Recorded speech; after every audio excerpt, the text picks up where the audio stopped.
대한민국 방송 역사 45년을 자랑하는 전국노래자랑 안양시 편의 본방송이 시작된 바로 그 순간 역사는 새로 쓰일 준비를 하고 있었다.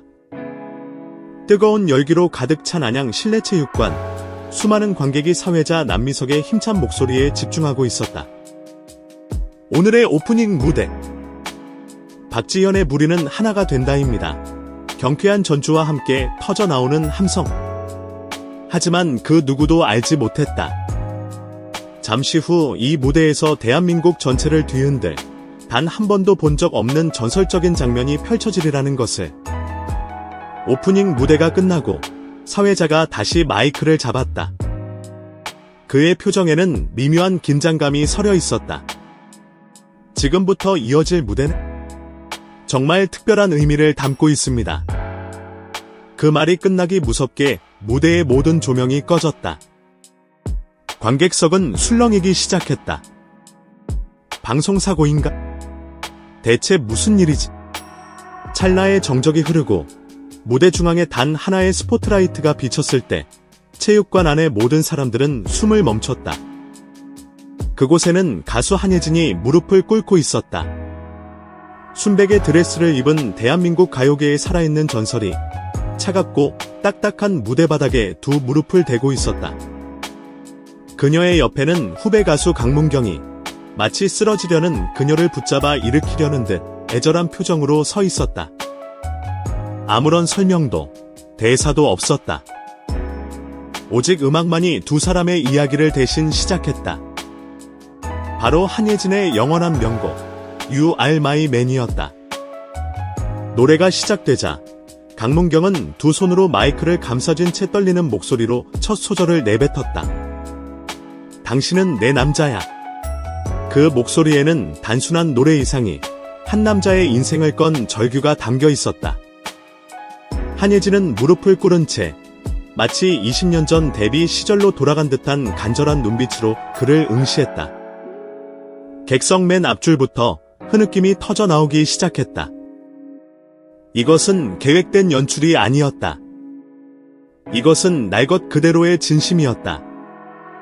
이건 애초에 기획된 무대가 아니었습니다. 제작진의 충격 고백. 도대체 어떻게 된 일일까? 이 전대미문의 무대는 어떻게 탄생하게 된 것일까? 녹화 현장을 지켜본 한 관계자는 경악을 금치 못하며 이렇게 말했다. 이건 완전히 돌발 상황이었습니다. 원래 리허설 때는 강문경 씨 혼자 부르기로 되어 있었어요. 그런데 생방송 시작 직전 한예진 선배님이 갑자기 대기실에서 나도 같이 부르고 싶다고 말씀하셨죠. 모두가 얼어붙었습니다. 스태프들은 그야말로 패닉 상태에 빠졌다.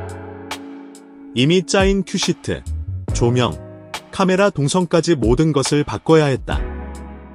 하지만 제작진은 한예진의 비장한 표정에서 무언가 거절할 수 없는 절박함을 읽었다. 그들은 즉시 조명팀과 음향팀에 비상 지시를 내렸다. 그러나 그 누구도 한예진이 무대 위에서 무릎까지 꿇을 줄은 상상조차 하지 못했다. 현장 음향 감독은 당시를 이렇게 회상한다. You Are My Man 도입부는 보통 반주를 최소화하고 보컬을 극대화해야 합니다. 그런데 그날은 한예진 씨가 직접 제게 와서 요청했어요. 이건 내 노래가 아니고 저 후배의 고백이에요. 그러니 제 목소리보다 저 친구의 목소리를 살려주세요. 그 말이 아직도 뇌리에서 떠나지 않습니다. 이 모든 사건의 중심에는 방송 전날 밤 강문경이 한예진에게 몰래 건넨 한 장의 손편지가 있었다. 2025년 7월 20일 새벽 1시 42분 안양 실내체육관 인근 호텔 8층. 한예진은 창가에 앉아 수십 번 접었다 편 흔적으로 너덜너덜해진 편지를 뚫어지게 바라보고 있었다. 종이의 끝은 이미 그녀의 눈물로 축축하게 젖어 있었다. 편지에는 방송용으로는 절대 쓸 수 없는 한 인간의 영혼이 담겨 있었다. 선배님, 감히 드릴 말씀은 없지만 오늘 제 무대가 마지막일 수도 있습니다. 무대에서 울면 안 되는 줄 알았습니다. 그래서 오늘 조용히 끝내려 합니다.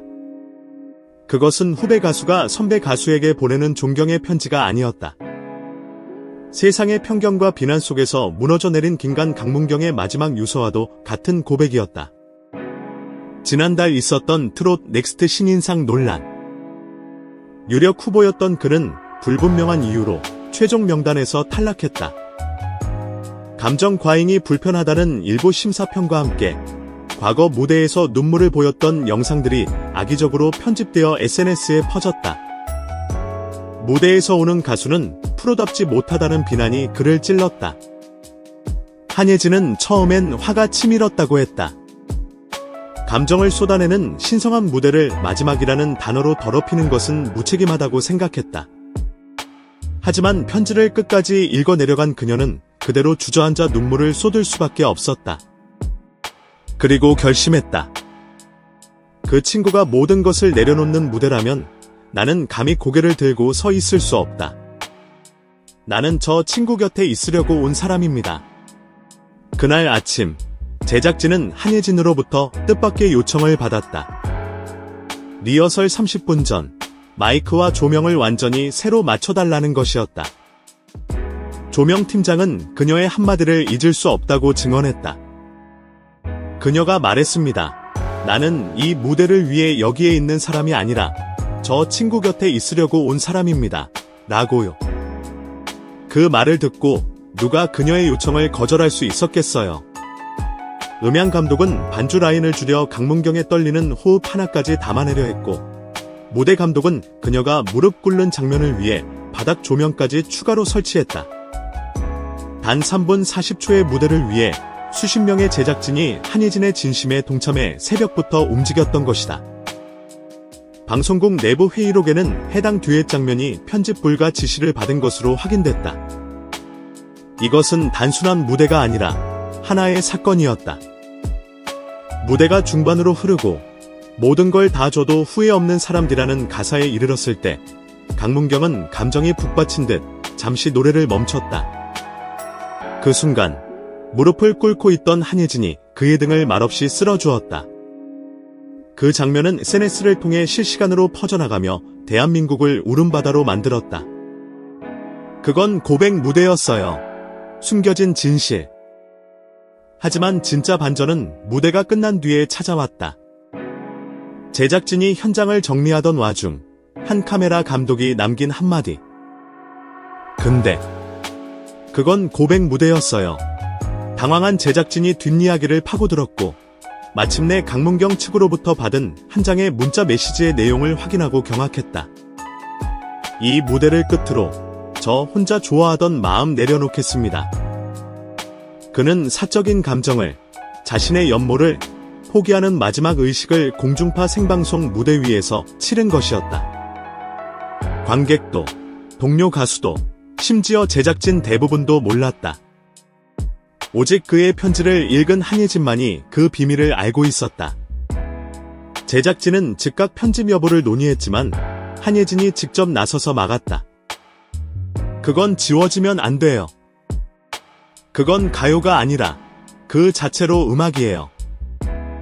더욱 충격적인 사실은 바로 전날 밤 강문경이 소속사와 계약 해지를 준비하고 있다는 사실을 한예진이 알게 되었다는 것이다. 그는 이 무대를 끝으로 정말 가요계를 떠나려 했던 것이다. 한예진은 그제야 마지막 무대라는 표현의 무게를 온몸으로 이해하게 되었다. 그 친구는 이 무대를 인생의 마침표로 생각한 거였어요. 하지만 나는 그걸 마침표로 만들고 싶지 않았어요. 그래서 무릎을 꿇었습니다. 나도, 우리 모두가 당신의 새로운 시작을 믿고 기다리겠다는 뜻으로요. 이것은 단순한 듀엣이 아니었다. 세대를 넘어선 연대였고 경쟁과 기대의 무게에 짓눌린 후배에게 선배가 보내는 가장 뜨거운 침묵의 응원이었다. 방송 당일 전국 노래자랑은 7.2%라는 1년 만에 최고 시청률을 기록했다. 포털 실시간 검색어는 한예진 무릎, 강문경 듀엣이 장악했다. KBS 시청자 게시판에는 70대 노신사가 보낸 45년간 이 프로그램을 봤지만 오늘 처음으로 박수 대신 눈물을 흘렸습니다. 라는 글을 시작으로 수백 건의 감사 편지가 쏟아졌다.